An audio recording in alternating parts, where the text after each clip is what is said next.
어느 날 아침에 제가 눈을 뜨자마자 가끔 이렇게 언뜻 떠오르는 단어나 문장이 있습니다. 때로는 말씀이 있고. 근데 어느 날 눈을 딱 떴는데 뜨자마자 이 문장이 떠올랐습니다. 믿음은 사칙연산이다 라는 것입니다. 믿음은 사칙연산이다. 그래서 오늘 말씀의 제목은 믿음의 사칙연산입니다. 그러니까 믿음에도 계산해야 될 것이 있다라는 것입니다. 계산, 사칙연산이 무엇입니까? 더하기, 빼기, 곱하기, 나누기. 이게 이 부호가 필요하다는 것입니다. 우리는 이제 마트에 가서 계산할 때만 더하기, 빼기, 곱하기, 나누기를 쓰는 것이 아니라 실제 우리의 삶 속에 이 부호가 의미하는 바대로 뭔가 더하고 빼고 곱하고 나누는 일들을 합니다. 어릴 때 제가 구슬치기 할 때, 딱지를 모을 때, 딱지치기 할 때 그때가 생각납니다. 뭔가 열심히 해가지고 막 그냥 구슬이 이게 많아지면 뭔가 그것을 모으는 재미가 쏠쏠했습니다. 그러니까 더 하는 것이죠. 이만큼 있는데 다른 사람은 더 이만큼 가지고 있으니까 그걸 또 더 갖기 위해서 막 최선을 다해서 밤이 막 맞도록 해가 지는데 집에 갈 줄 모르고 그렇게. 근데 그렇게 살다가 보니까 많은 사람들이 이제 딱지, 구슬 시들해지지 않습니까? 아무것도 아닙니다. 그리고 생각하는 게 뭐냐면, 바뀌는 게 뭐냐면 돈입니다. 이게 돈. 구슬과 딱지 대신에 돈을 모으는 재미로 사람들이 살아가죠. 돈을 모으는, 돈을 버는 어떤 그런. 그래서 열심히 일해서 벌면은 이제 그것이 이제 나에게 전부고 만족을 주는 것이 아니라 더 필요합니다. 좀 더 많은 돈, 좀 더 많은 것을 이렇게 갖게 되는, 더하는 그런 재미, 그런 삶의 재미를 추구하며 살아가죠. 그러니까 그렇게 더하다가 보니까 이제 더하는 속도가 점점 더, 이것으로는 안 되겠다 생각하면서 이제 곱합니다. 저축을 하던 사람이 이제 주식에 투자하고, 그래서 열을 넣으면 열을 벌면 좋은데 열을 넣어서 30, 40을 그렇게 벌기 원합니다. 직장 생활하던 사람이 이 월급쟁이 해서는 도저히 안 되겠다 해서 큰 돈을 빌려서 사업을 하죠. 그러니까 더 많이 벌기 위해서 그렇게 이제 살아갑니다. 우리만 그러겠습니까? 모든 사람들이 그렇게 그런 꿈을 가지고 살아가죠. 그런데 그게 이제 생각대로 되지 않을 때가 있다는 것입니다. 좀 이게 차곡차곡 더해지면 좋은데 그게 안 되고, 뭔가 곱해지면 좋은데 더 잃어버리고, 그러니까 이제 이 빼기를 사용합니다. 빼기. 왜냐하면 좀 남의 것을 남이 가질 수 있는 기회를 내가 빼앗고, 남의 것을 빼앗아라도 내가 좀 채우고자 하는 어떤 그런 인간의 죄성이 발동하죠. 이런 말도 있지 않습니까? 칼만 안 들었지 강도다. 강도를 두고 하는 말은 아니죠. 그렇게 사람 욕심이 그렇게 다른 사람의 것을 빼앗아서라도 나를 채우고 싶은 그런 어떤 기본적인 욕심이 있다라는 것입니다. 그러면서 이제 이런 이 사칙 연산을 가지고 이제 시간과 노력을 잘게 쪼개서 숨 쉴 틈 없이 그렇게 살아가죠. 빈틈 없이 채우기 위해서, 더하기 위해서, 곱하기 위해서 그렇게 숨 쉴 틈 없이 그렇게 살아갑니다. 그러면서 이제 스킬이 이제 생깁니다. 뭐냐면 나에게 좋은 이득이 되는 것들은 취하고 나에게 이득이 안 되는 것을 나눕니다. 그러니까 상황도 그렇지만 직장도 그렇지만 이제 사람도 그렇죠. 그래서 사람을 나눠서 가려서 만납니다. 그래서 네 편, 내 편 나누고, 이 정치를 보니까 특별히 그런 것 같습니다. 내 편 나눠서 그것이 옳고 그른 것에 관계없이 무조건 저 사람이 내 편인가, 남의 편인가, 그러니까 나누죠. 이 습성이 그렇게, 어떤 인간의 습성이 그렇게 되어 있는 것 같습니다. 그렇게 이제 사칙연산을 통해서 정신없이 더하고 빼고 곱하고 나누고 이렇게 살다 보니까 결국 어떻게 됩니까? 결국 0이 됩니다. 하나님 앞에 갈 때 되면 아무것도 안 가지고, 아무것도 못 가지고 가는 이것이 인생이라고 그렇게 말하지 않습니까? 결국은 0입니다. 0. 곱하고 빼고 더하고 막 수도 없이 그렇게 했는데 결국 0이다. 그것이 인생이다라는 생각을 합니다. 그런데 이제 오늘 이 수식을 한번 우리의 믿음에 한번 적용해 보기 원합니다. 그러니까 이 인생에만 사칙연산이 적용되는 것이 아니라 우리의 믿음에도 이 사칙연산, 계산하는 것, 이것이 굉장히 중요하다라고 말씀하시는 성경 말씀들이 있습니다. 누가복음 14장 28절에 33절을 보겠습니다. 누가복음 14장 28절에 33절 28절입니다. 너희 중에 누가 망대를 세우고자 할진대 자기의 가진 것을 준공하기까지 족할는지 먼저 앉아 그 비용을 계산하지 아니하겠느냐. 그렇게 아니하면 그 기초만 쌓고 능히 이루지 못하면 보는 자가 다 비웃어 이르되 이 사람이 공사를 시작하고 능히 이루지 못하였다 하리라. 자, 망대 무엇입니까? 높은 탑입니다. 이제 그것을 어떤 사람이 이제 세우고자, 개인이 그러겠습니까? 하여튼 세우고자 했는데 가진 것이 얼마인가를 계산해 봐야 된다는 것입니다. 기초만 닦고 아이고 모자라네, 돈이 모자라네 이렇게 하면 안 된다는 것이죠. 그런데 이것이 망대를 세우는 이야기를 하려고 여기에 이 성경에 이 공간을 하려 했겠습니까? 아니라는 것이죠. 인생이 그렇다는 것입니다. 인생이 뭔가 나의 필요를 위해서 세워 나가는데 계산이 필요하다는 것입니다. 계산이. 그리고 31절입니다. 또 어떤 임금이 다른 임금과 싸우러 갈 때 먼저 앉아 1만 명으로 저 2만 명을 거느리고 오는 자를 대적할 수 있을까 헤아리지 아니하겠느냐. 만일 못할 터이면 그가 아직 멀리 있을 때 사신을 보내어 화친을 청할지니라. 이와 같이 너희 중에 누구든지 자기의 모든 소유를 버리지 아니하면 능히 내 제자가 되지 못하리라. 자, 여기에서 말씀하시는 이 전쟁이 무엇입니까? 살아가는 것이 정말 전쟁 같다 이런 말들을 하죠.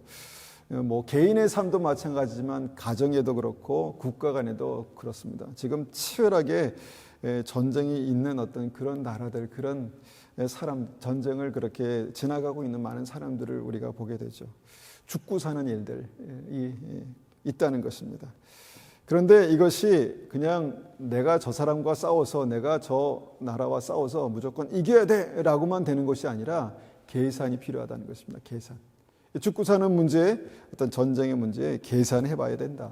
그리고 도저히 안 되겠다 그러면 미리 화평을 청해서 이제 그렇게 전쟁, 죽고 사는 문제를 피해라 이렇게 말씀합니다.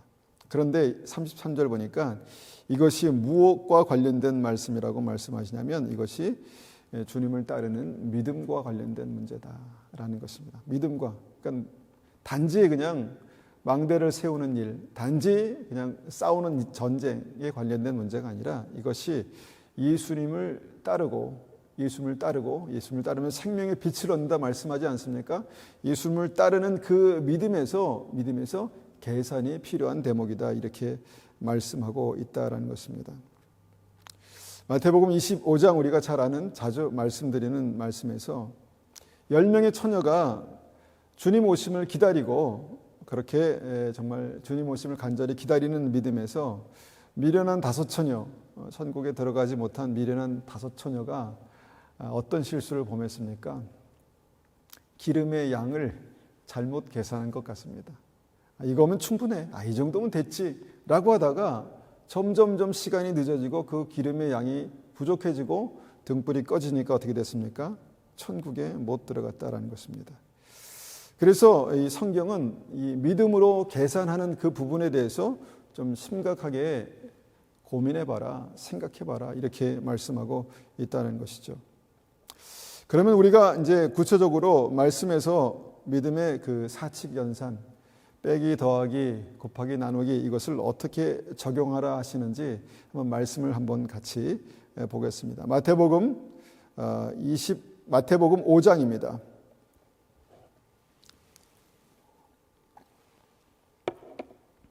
마태복음 5장입니다. 5장 29절 30절. 만일 내 오른 눈이 너로 실족하게 하거든 떼어내버리라. 내 백체 중 하나가 없어지고 온몸이 지옥에 던져지지 않는 것이 유익하며 또한 만일 내 오른손이 너로 실족하게 하거든 찍어내버리라. 내 백체 중 하나가 없어지고 온몸이 지옥에 던져지지 않는 것이 유익하니라. 빼기를 말씀하죠. 빼기. 단순합니다. 2 더하기 2 빼기 하나 2 빼기 하나. 그런데 이게 굉장히 단순하지는 않습니다. 뭐 뺄 수 있는 게 있고 뺄 수 없는 게 있지 않습니까? 그런데 눈 2개 있다고 아이고 하나 필요 없어 빼버리지 뭐 이렇게 단순한 문제가 아니라는 것이죠. 팔 2개 있으니까 그냥 하나 잘라버리지 이런 문제가 아니라는 것입니다. 그럼 왜 빼야 되는가?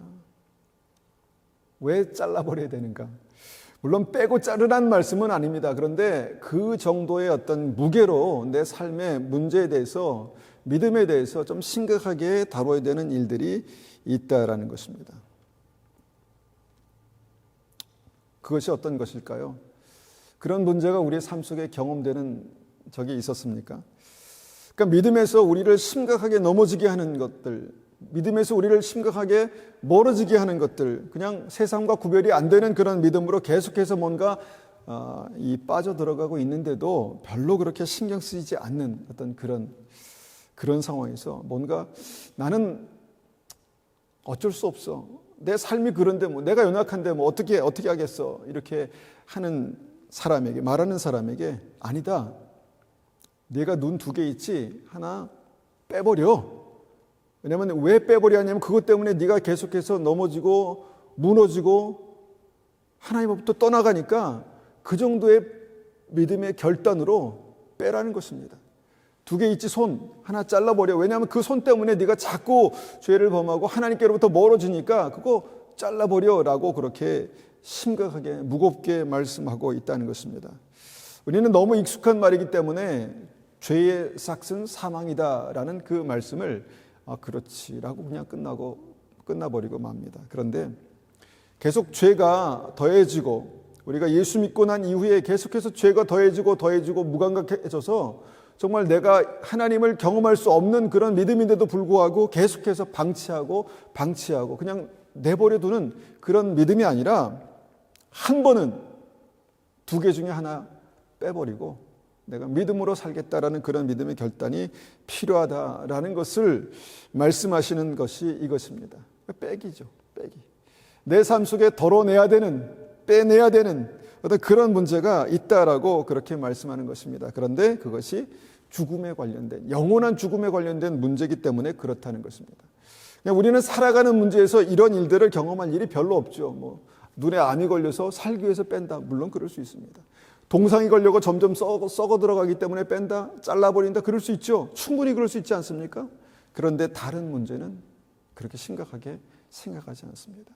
내가 죄로 말미암아 점점 썩어 들어가고 있는데 그것으로 말미암아 내가 하나님을 경험하지 못하는 어떤 중풍병자 같은데 감각이 무뎌져서 아무 느낌 없는 그런 어떤 삶을 살아가고 있는데도 불구하고 내가 뺄 수 없기 때문에 잘라버릴 수 있는 어떤 믿음의 결단이 없기 때문에 계속 나 자신을 스스로 방치해버리는 그런 믿음은 아니다라고 말씀하시면서 주님께서 심각하게 빼기를 말씀하고 있다는 것입니다.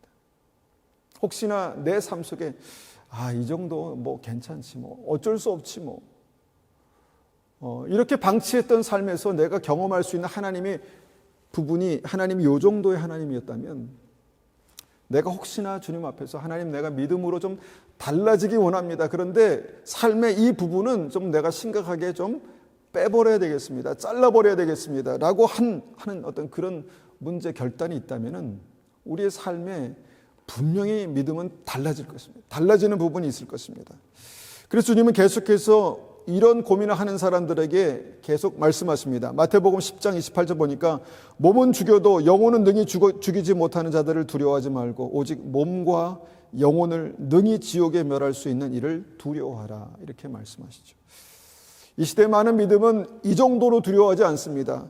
그냥 죽는 것이 두려울 뿐이지 뭐 몸과 영혼을 죽이시는 분을 두려워한다 이런 생각을 하지 못하죠. 그런데 여러분 인생은 더하기 빼기 곱하기 나누기를 수도 없이 하고 결과가 뭡니까? 0입니다. 0.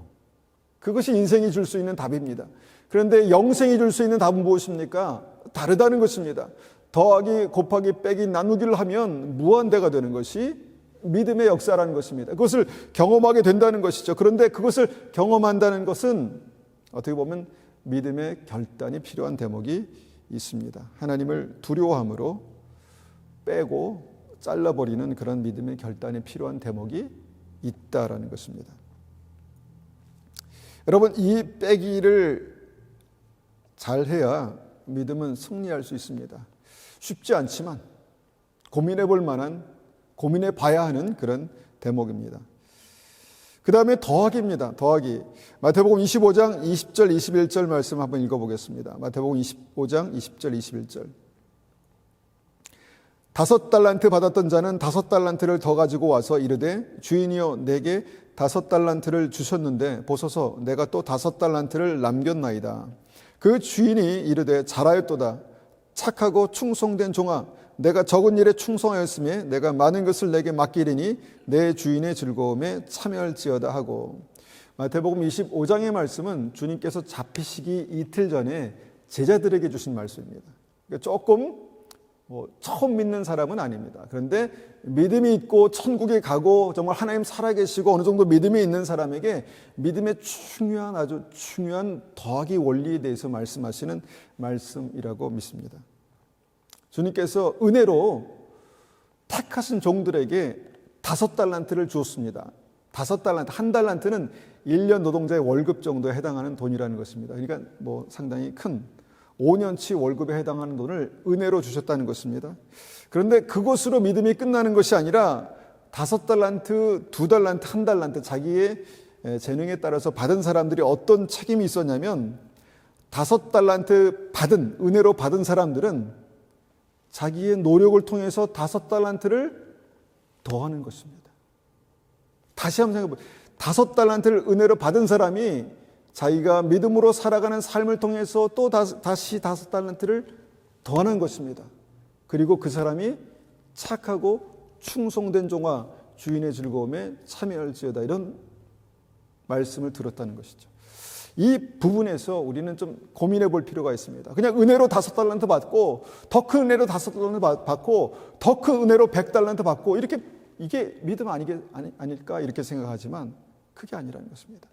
은혜로 받은 5달란트에 내 삶을 믿음으로 살아갈 때 생긴 열매인 5달란트를 합쳐서 우리가 주님 제가 이런 인생을 살았습니다 라고 마지막에 고백한다는 것입니다.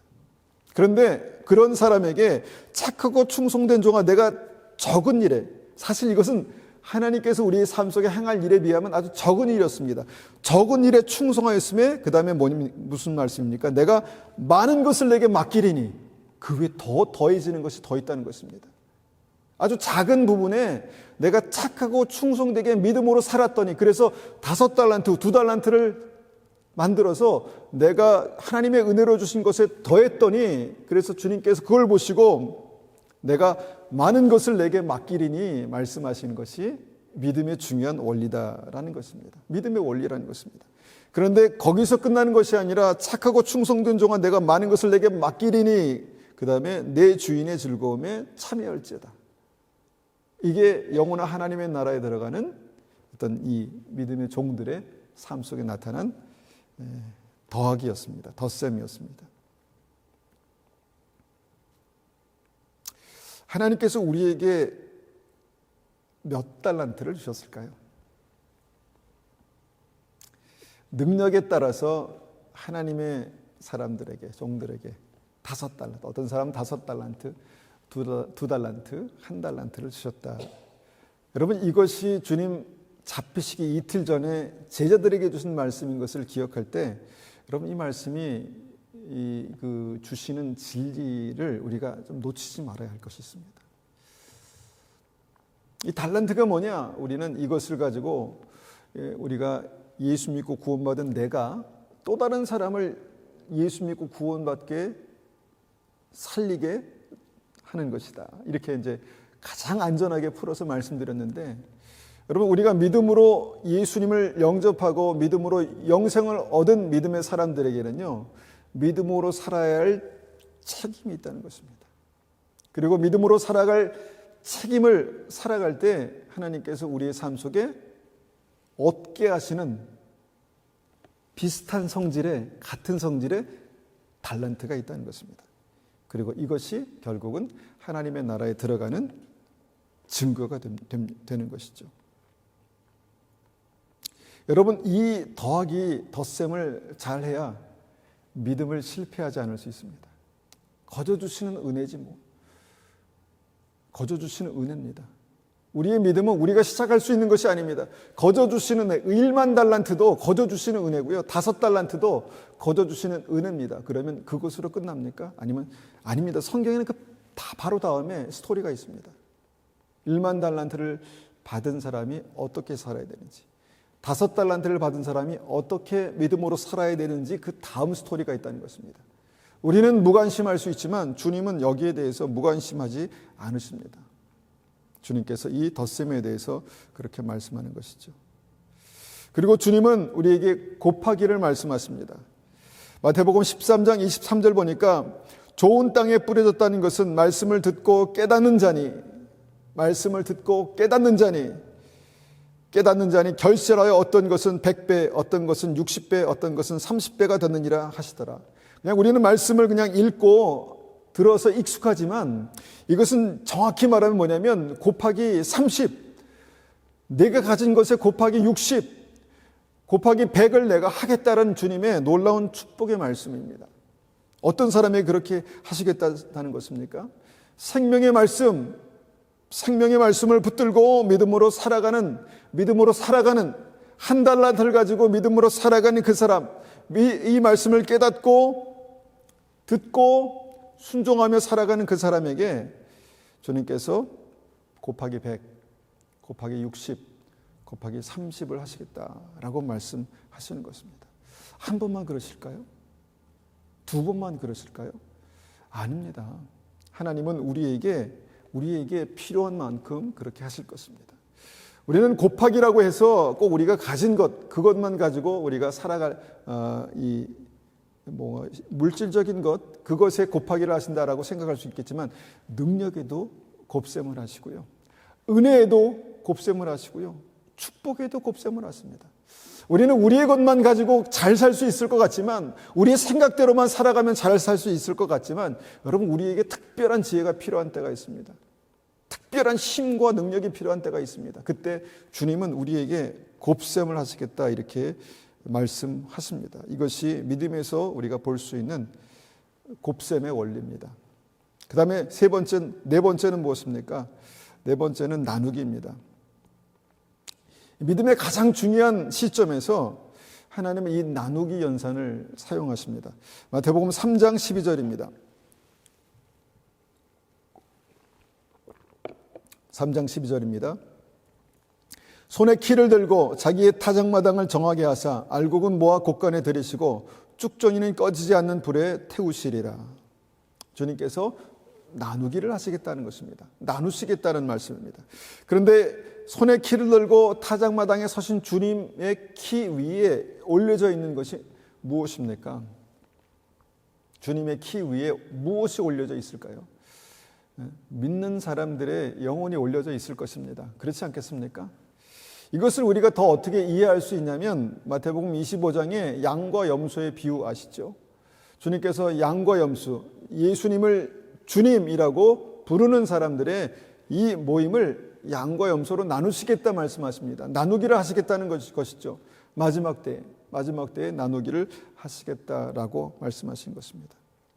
그래서 정말 그 나누어지는 그때를 우리가 생각할 때 우리는 무엇이 주님 앞에서 알곡으로, 무엇이 주님 앞에서 정말 그 천국에 들어가는 양으로 나눠지는 것인가에 대한 고민을 말씀을 통해서, 진리의 말씀을 통해서 하게 되는 것이죠. 그러면서 무엇입니까?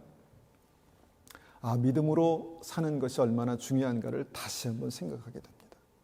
다 모든 것이 다 연결되어 있는 말씀이에요. 믿음으로 사는 것이 얼마나 중요한가. 내가 양과 염소의 비유에서 주님께서 강조하시는 것이 무엇입니까? 너희가 나를 그렇게 만나기 원했고 내가 너희를 방문하길 원했지. 그런데 나는 예수님처럼 긴 머리에 수염에 이렇게 찾아온 게 아니라 나는 너희와 똑같은 사람의 모습으로 너희를 찾아왔어. 이렇게 말씀하는 것입니다. 오히려 너희가 이해할 수 없는 어떤 그런 모습으로 찾아왔어. 이렇게 말씀하는 것입니다. 너무 가난한 사람으로, 너무 부족한 사람으로, 병든 사람으로, 아픈 사람으로 너에게 찾아왔어. 그런데 너희는 나를 보고 나는 너무 네가 싫어라고 나를 거부했어. 그것은 믿음이 아니야. 이런 실제적인 문제에 대해서 말씀하셨다는 것입니다. 내가 너를 찾아갔는데, 내가 너를 정말 꾀지지한 모습으로, 아무것도 아닌 모습으로 찾아갔는데 너는 나를 너무 환대해줬어. 너무 나를 좋아해주고 환영해주고 축복해주고 그랬어. 근데 그게 나였어 라고 말씀하시는 것입니다. 그러니까 믿음은 살아가는 것이다 라고 말씀하십니다. 믿음은 머릿속에만, 마음속에만 있는 것이 아니라 그 머릿속에 있는 말씀을 가지고 살아가는 것이 믿음이다, 이렇게 말씀하는 것이죠. 그렇게 살아가다 보니까 나중에 주님께서 나누기를 하시더라, 이런 말씀입니다. 두렵고 떨리는 부분입니다. 열천의 비도 마찬가지입니다. 예수님을 구주로 영접하고 믿음으로 그렇게 주님을 기다리는 사람들도 나누시겠다 말씀하신 부분이니까 이건 굉장히 좀 일반적인 어린아이의 수준의 말씀이 아니라 고등학생 이상의 좀 깊이 있는 말씀이라고 볼 수 있습니다. 그러니까 나누기 부호를 주님께서 사용하시겠다, 나누시겠다는 거예요. 나누시겠다는 거예요. 우리가 믿음에도 사치견산이 있다라는 것을 보면서 우리가 말씀 한 군데를 한번 어떻게 적용할 수 있을까 한번 생각해 봅니다. 사무엘상 17장 36절입니다. 사무엘상 17장 36절에는요, 그 다윗이 처음에 하나님의 부르심을 받았을 때 그때 상황, 그러니까 다윗이 골리앗과 이렇게 맞닥뜨려서 싸움을 할 때 그때 상황을 기록하고 있습니다. 36절입니다. 쉬운 성경으로 한번 읽어보겠습니다. 왕의 종인 저는 사자와 곰도 죽였습니다. 할례받지 않은 블레셋 사람인 골리앗도 제가 죽인 사자나 곰과 같은 꼴이 될 것입니다. 왜냐하면 골리앗은 살아계신 하나님의 군대를 욕했기 때문에 죽어야 합니다. 여호와께서는 나를 사자와 곰에게 구해주셨습니다. 여호와께서는 나를 이 블레셋 사람으로부터 구해주실 것입니다. 사울이 다윗에게 말했습니다. 가거라, 여호와께서 너와 함께 하시기를 빈다. 사울은 자기 옷을 다윗에게 입혀주었습니다. 사울은 다윗의 머리에 노투구를 씌워주고 몸에도 갑옷을 입혀주었습니다. 다윗은 사울의 칼을 차고 몇 걸음을 걸어보았지만 투구와 갑옷이 거추장스러워서 걸을 수가 없었습니다. 다윗이 사울에게 말했습니다. 이 옷을 입고 갈 수 없습니다. 거추장스러워서 몸을 움직일 수가 없었습니다. 다윗은 투구와 갑옷을 다 벗어버렸습니다. 다윗은 손에 막대기를 들었습니다. 그리고 시냇가에서 조약돌 5개를 주워서 양을 칠 때에 쓰는 주머니에 넣고 손에는 물매를 들었습니다. 그리고 나서 골리앗에게 나갔습니다. 어릴 때 우리가 들었던 다윗과 골리앗에 대한 내용이죠. 그런데 이 말씀에서 우리가 한번 주목해 보기 원하는 것은 다윗이 처음에 사울의 눈에 들어왔습니다. 사울의 눈에 들어왔습니다. 그리고 그 사울의 어떤 이 눈에 들어온 다윗이 이제 아주 굉장히 중요한 전쟁의 가장 중요한 어떤 전장에 나가게 됩니다. 나가게 되죠. 그러니까 다윗의 어떤 면을 보았는지 사울 왕이 그를 이제 발탁해서 내보내는 그런 장면입니다. 그러면서 다윗이 이제 이런 말을 하죠. 다윗이 탁월한 어떤 사냥꾼이었던 것 같습니다. 그래서 내가 양을 치면서 곰도 물리치고 사자도 물리쳤습니다. 이 말을 그대로 믿어줬던 것 같습니다. 내가 곰도 물리치고 사자도 물리쳤습니다. 곰을 보니까 곰을 우리가 멀리서 봐도 두렵잖아요. 근데 곰을 한 2m 앞에서 제가 볼 기회가 있었거든요. 산책하다가 코너를 도니까 곰과 마주친 거예요. 그랬을 때 저는 항상 다른 사람에게 곰을 만나면 그냥 당황하지 말고 그냥 천천히 뒷걸음쳐서 가라, 이렇게 도망가라, 이렇게 말했는데 그런 게 어디 있습니까? 곰을 가까이 보니까 얼마나 두렵던지 바로 돌아서서 뛰지는 못하고 빠른 걸음으로 이렇게 도망갔던 경험이 있는데, 하여튼 그런 경험들이 다윗에게도 있었던 것 같습니다. 그러니까 굉장히 담대함이 생겼나 봐요. 담대함이. 내가 사자나 곰도 물리쳤는데 하나님을 경멸하는 이방 골리앗을 내가 물리치겠습니다, 이렇게 말했습니다. 그러니까 사울이 굉장히 그 좋게 여겨서 기특하게 생각해서 그에게 자기의 갑옷을 벗어줍니다. 왕의 갑옷을 벗어주고 왕의 투구를 씌워주고 왕의 칼을 줍니다. 여러분, 굉장히 중요한 어떤 대목입니다. 굉장히 큰 어떤 권위를 그에게 이렇게 주는 어떤 그런 모습입니다. 그런데 다윗이 그것을 입고 쓰고 걸어보니까 이거 거추장스러워서 도저히 전쟁에 나가서 쓸 수가 없더라, 이런 이제 내용입니다. 그래서 그것을 다 벗어버리고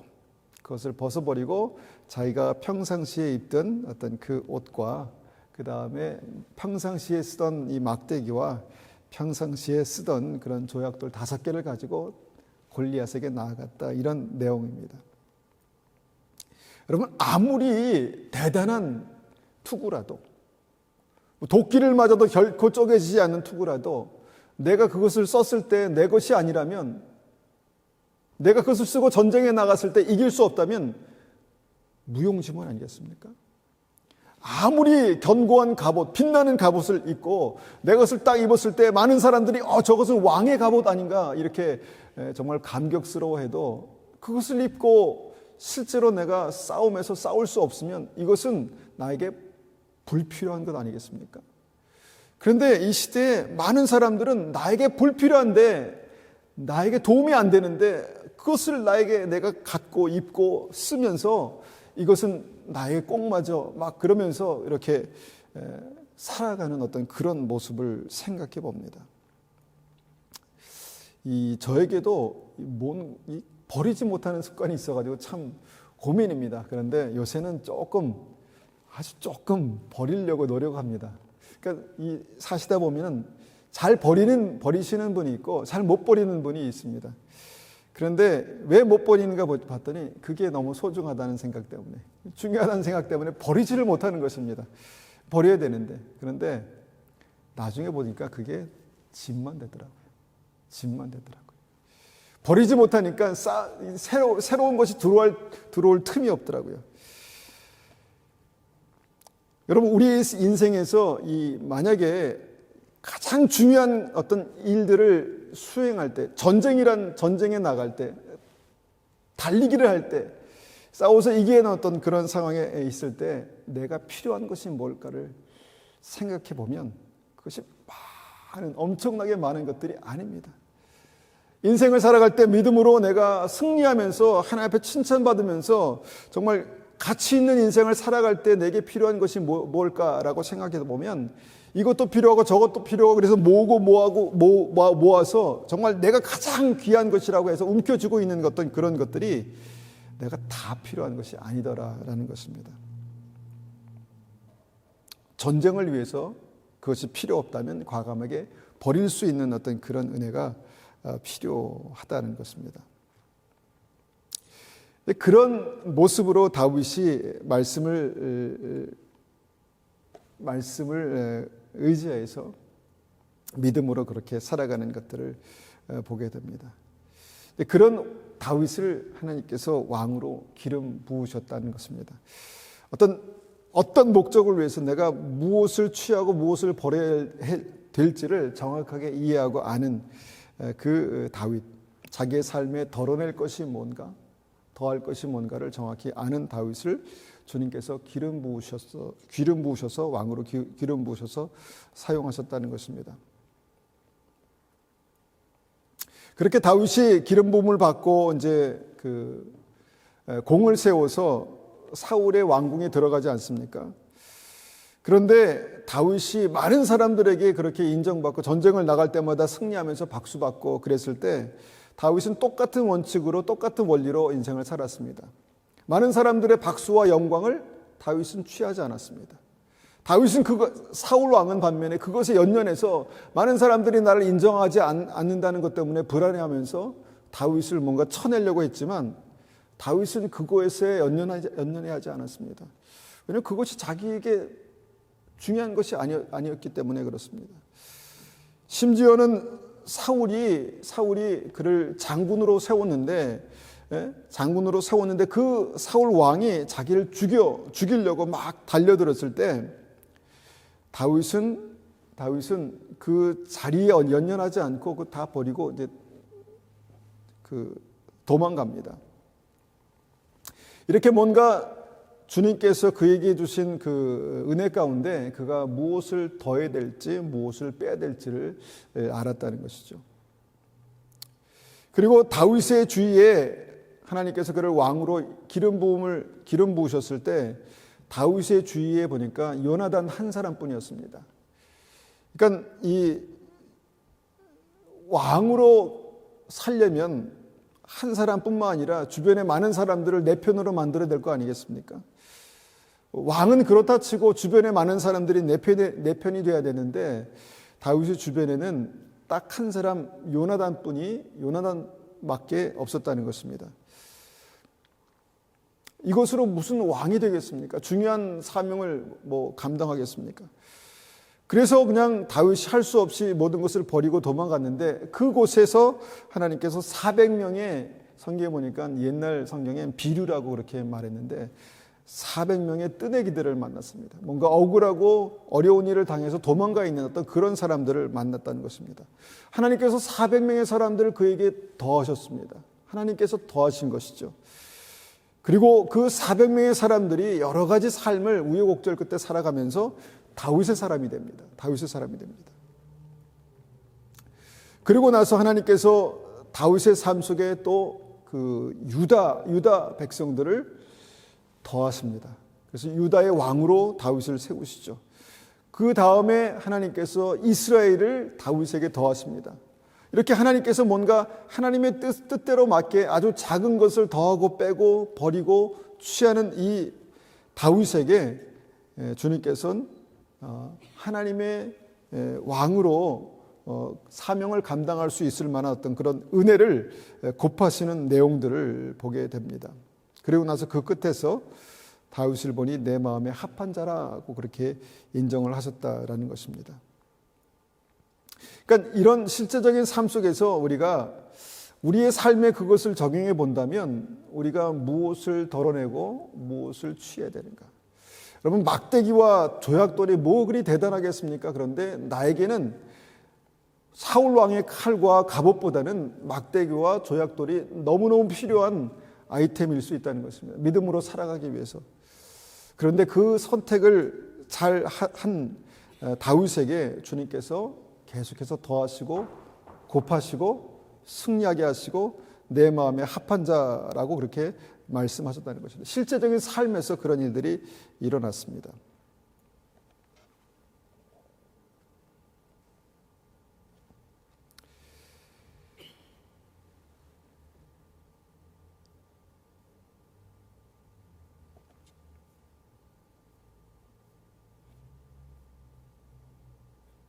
우리 한 말씀만 짧게 더 보고 이 말씀을 정리하겠습니다.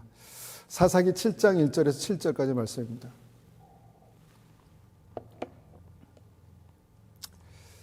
사사기 7장 1절입니다. 여룻바벨이라고 하는 기드온과 그의 군대는 아침 일찍 하롯셈에 진을 쳤습니다. 미디안 사람들은 그들의 북쪽에 진을 치고 있었습니다. 미디안 사람들이 진을 친 곳은 모레라고 부르는 언덕 아래 골짜기였습니다. 그때에 여호와께서 기드온에게 말씀하셨습니다. 미디안 백성과 싸울 이스라엘 백성이 너무 많다. 이스라엘 사람들이 자기의 힘으로 싸워 승리했다고 자랑하는 것을 듣고 싶지 않다. 그러니 이제 이스라엘 백성이 이렇게 명령하여라. 누구든지 두려운 사람은 길르앗 산을 떠나 집으로 돌아가도 좋다. 그래서 22,000명이 집으로 돌아갔지만 아직 10,000명이 남아 있었습니다. 그때 여호와께서 기드온에게 다시 말씀하셨습니다. 아직도 사람이 너무 많다. 사람들을 물가로 데리고 가거라. 내가 그들을 시험해 보겠다. 그런 뒤에 내가 이 사람은 너와 함께 갈 것이다 하고 말하는 사람은 너와 함께 갈 것이고 내가 이 사람은 너와 함께 가지 않을 것이다 하고 말하는 사람은 돌려보내어라. 그래서 기드온은 사람들을 물가로 데리고 왔습니다. 그때 여호와께서 기드온에게 말씀하셨습니다. 사람들을 두 편으로 나누어라. 개처럼 혀로 물을 핥아먹는 사람과 무릎을 꿇고 물을 먹는 사람을 구별하여 각각 다른 편에 두어라. 여호와의 명령대로 물을 먹는 사람들을 보았습니다. 물을 손에 담아가지고 핥아먹는 사람은 300명이었고 나머지 사람들은 모두 무릎을 꿇고 물을 먹었습니다. 그때 여호와께서 기드온에게 말씀하셨습니다. 내가 물을 핥아먹는 사람 300명으로 너희를 구원하겠다. 너희가 미디안을 물리치도록 해주겠다. 다른 사람들은 모두 집으로 보내어라. 구약 성경을 읽다 보면은 이 전쟁에 관련된 얘기가 굉장히 많습니다. 여러분, 이 믿음에서 구원받는 믿음이 무엇인가? 우리가 계시록에서 구원받는 믿음은 승리다 이렇게 말씀하지 않습니까? 그리고 이 승리의 어떤 이 전략에 대해서 구약의 많은 말씀 우리에게 말씀하고 있습니다. 하나님의 백성이 미디안 적들과 전쟁을 합니다. 그런데 보통 미디안 하면 수로 밀어붙이는 아주 굉장히 숫자가 많은 민족입니다. 그런데 모레라는 곳에서 그 적들을 그렇게 만나게 되는데 하나님께서 그 미디안과 싸울 이스라엘 백성들을 군대를 모아라 이렇게 말씀하셨습니다. 그러니까 32,000명이 모였다 이렇게 말씀합니다. 그러니까 32,000명이 많은 숫자 같지만 실제로 이 미디안을 대적하기는 턱없이 부족한 그런 숫자입니다. 그런데 하나님께서 이스라엘 백성들에게 특별히 기드온에게 말씀하시죠. 32,000명이 많다, 빼라라고 말씀하십니다. 빼라. 빼는 기준이 필요하니까 누구든지 두려워하는 사람들, 전쟁이 두려운 사람들은 집에 가라 이렇게 말씀하시죠. 그러니까 22,000명이 집에 갑니다. 22,000명. 10,000명이 남습니다. 10,000명. 10,000명 가지고 전쟁을 할 수 있을까? 이거 불안한데 이게 될까? 이런 생각을 하고 있는 차에 주님께서 또 하나님께서 기드온에게 말씀합니다. 10,000명도 너무 많다. 빼라. 어떻게 뺍니까? 물가로 데려가서 물을 먹는 모습을 보면서 사람을 두 패로 나누라 이렇게 말씀합니다. 주님께서 그들을 나누십니다. 무릎을 꿇고 물을 이렇게 떠서 먹는 사람과 그냥 무릎을 꿇고 입을 대고 마시는 사람들을 둘로 나누라. 그래서 떠서 먹는 사람들을 한편에 놓고 그렇지 않은 사람 놓으니까 떠서 먹는 사람들이 300명이었다라는 것입니다. 그리고 주님께서 됐다. 이들을 데리고 나가라 해서 승리했다라는 것입니다. 그러니까 하나님께서 뭔가 중요한 싸움에서 정말 숫자가 얼마나 중요합니까? 전쟁에서 숫자가 굉장히 중요하죠. 그런데 그 숫자를 빼라는 것입니다. 내가 가장 소중하게 생각한, 중요하게 생각하는 그 숫자를 자꾸 빼라고 왔습니다. 32,000명에서 22,000명을 빼라. 10,000명도 많다. 거기서 9,700명을 빼라. 이렇게 말씀하시죠. 빼라. 자꾸 왜 빼라고 하실까요? 여러분, 우리가 만약에 이 전쟁에 아니면 전쟁 같은 삶에 들어가 있다면 우리는 이것이 너무 소중한데 전쟁에서 군사의 숫자가 얼마나 소중합니까? 소중한데 자꾸 빼라고 말씀하시고 어떨 때는 일부러 막 빼시고 어떤 그런 상황에서 당황스럽지 않겠습니까? 왜 빼라고 하셨을까요? 왜 자꾸 빼라고 하셨을까요? 저는 짧게 이 말씀을 이렇게 우리의 인생에 적용할 수 있을 거라고 생각합니다. 여러분, 왜 빼야 하냐면 우리의 인생에는요, 내 생각과 내 힘과 내 계획으로 가득 차 있습니다. 32,000명 정도면 어떻게 해볼 만할 것 같습니다. 그래서 내 생각과 내 지혜와 내 힘과 내 가능성과 그것으로 가득 차 있습니다. 그런데 하나님께서는 그것을 덜어내라고 하십니다. 많다, 덜어내라. 너무 꽉 차 있다, 덜어내라. 그러니까 내 안에 그것들이 가득 차 있기 때문에 자꾸 나를 덜어내라, 빼라 이렇게 말씀하는 것입니다. 왜 그러실까요? 그 빈 공간에 하나님으로 채우시기 원하시기 때문입니다. 하나님 우리 삶 속에 오시기 원하시는데 너무 가득 차 있으니까 내 생각과 내 의지와 내 계획과 내가 가진 것으로 너무 가득 차 있으니까 하나님이 들어오실 틈이 없는 것입니다. 그러니까 중요한 전쟁을 앞두고 주님께서 먼저 빼라 말씀하셨다는 것입니다. 내가 나로 채우겠다 이렇게 말씀하셨다는 것입니다. 가끔은요, 하나님께서 우리의 인생에 중요한 전쟁을 앞두고 중요한 순간에 우리를 덜어내실 때가 있습니다. 내 능력이 이것밖에 안 되는구나 를 깨닫게 하시고, 아무리 노력해도 이것밖에 안 되는구나 라는 것을 실제로 경험하게 하십니다. 그러면서 나로 꽉 차 있던 내 삶에 나를 덜어내기 시작하죠. 아, 내가 이런 사람이구나. 내가 이렇게 형편없는 사람이었구나. 내가 부족한 사람이었구나. 자꾸 덜어냅니다. 그리고 무엇으로 채우십니까? 하나님으로 채우시기 시작하십니다. 하나님이 어떤 분입니까? 하나님이 어떤 분입니까? 나로 꽉 차 있는 사람들은요, 하나님이 어떤 분인가에 대해서 문자로 어떤 문장으로는 표현할 수 있지만 그분을 내 안에서 만난 하나님을 내가 표현하기가 어려울 때가 있습니다. 왜냐하면 머리로만 알기 때문에. 그런데 나를 덜어내시니까 하나님께서 그 안에 찾아오시는 어떤 그런 역사들을 보게 된다는 것입니다. 두 번째는요, 하나님께서 찾아오셔서 무엇을 하십니까? 내가 내 지혜로 채웠던 그 공간에 하나님의 지혜를 채우시고, 내가 내 힘으로 채웠던 그 공간에 하나님의 힘으로, 능력으로 채우시고, 내 계획으로 꽉 차 있던 그 공간에 하나님의 계획을 채우십니다. 그래서 300명으로 어떻게 이깁니까? 나의 지혜로는 도저히 안 되죠. 근데 하나님의 지혜로, 하나님의 능력으로, 하나님의 전략으로 채우신다는 것입니다. 그리고 전쟁은 승리합니다. 지난주에 제가 청년들과 함께 얘기하면서 이전엔 한번 들었었지만 아주 새삼스럽게 중요한 사실을 깨달았습니다. 여러분, 지구의 자전 속도가 1670km인 거 아십니까? 지구가 1670km로 돌아가고 있다는 것입니다. 얼마나 어지러울까요? 여러분, 어지러우세요? 1670km로 돌아가고 제가 그래서 또 찾아봤습니다. 그럼 지구의 공전 속도는 얼마나 될까? 그러니까 10만 7천 km입니다. 10만 7천 km로 달린다고 생각해 보십시오. 여러분, 막 100km로 오토바이 타면서 100km도 달리면 막 이렇게 막 살이 늘어지지 않습니까? 그런데 10만 7천 km로 우리가 그런 곳에 살고 있습니다. 그러면서 뭐 이건 저렇고 저건 저렇고 저건 이렇고 이렇게 왈가왈부합니다. 하나님께서 이 우리가 살고 있는 지구를 감싸주시지 않으면 우리는 한순간에 날아갈 것입니다. 한순간에 그냥 어지러워서 쓰러질 것입니다. 그러니까 하나님을 인정할 때 우리는 우리의 생각의 전부인 것처럼 살아가지만 그것을 덜어낼 수 있습니다.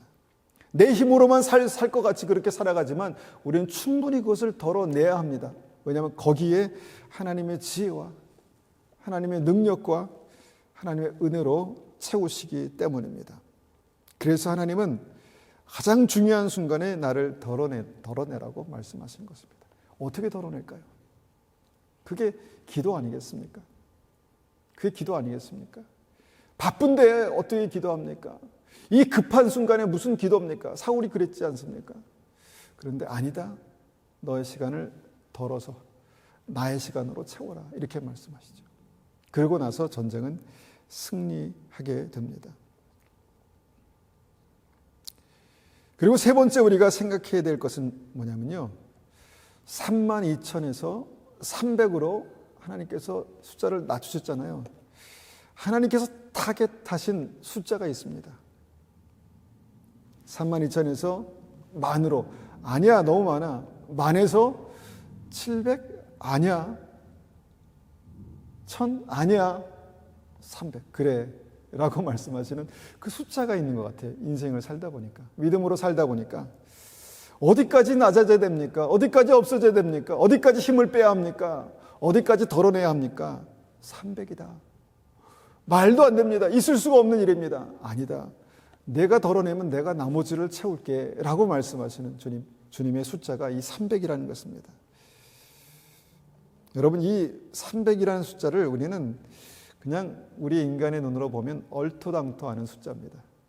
그거 갖고 뭘, 이제 300에서 더 하라면 더 할 수 있습니다. 왜냐하면 있으나 없으나 마찬가지입니다. 300으로 하나, 10명으로 하나, 둘로 하나, 마찬가지 아니겠습니까? 그런 숫자가 있지 않겠습니까? 우리 인생에, 믿음에. 여기에 뭘 더한다고 해서 특별할 것도 없고 여기에 뭘 뺀다고 해서 특별할 것도 없습니다. 믿음의 상태가 그럴 때가 있습니다. 그런데 그때 하나님께서는 바로 그거야. 그때 내가 너와 함께하는 믿음의 증거들을 보이겠어 라고 말씀하셔요. 그 300이라는 숫자가 우리의 인생 가운데도 있을 것입니다. 결론을 맺습니다. 그래서 믿음은 계산이 필요합니다. 사치견산, 아주 단순한 계산이지만 더하고 빼고 곱하고 나누는 그런 계산이 필요합니다. 하나님께서 빼라고 말씀하시면 주님께서 채우시겠다는 말씀입니다. 빼라고 말씀하시면 빼시는 상황이면 주님께서 채우시는 어떤 그런 일들을 하시겠다는 것입니다. 내가 믿음으로 은혜로 5달란트를 받았으면 여러분 5달란트 적은 일에 충성하는 착하고 충성된 종이 되는 것이 믿음입니다. 그러면 그 많은 것을 곱하시는 것이 하나님의 역사고 형통이다라는 것입니다. 믿음은 이렇게 우리 삶에서 하나님께서 함께 하시는 믿음의 역사들을 경험하는 것이 믿음입니다. 우리의 생각 추측하는 것이 믿음이 아니라, 그러면 그 인생의 끝에서 주님은 우리를 하나님의 백성으로 나누실 것입니다. 그런 역사가 우리의 삶 속에 날마다 경험되고 나타나길 원합니다. 한번 같이 우리가 이 말씀을 가지고 기도하겠습니다.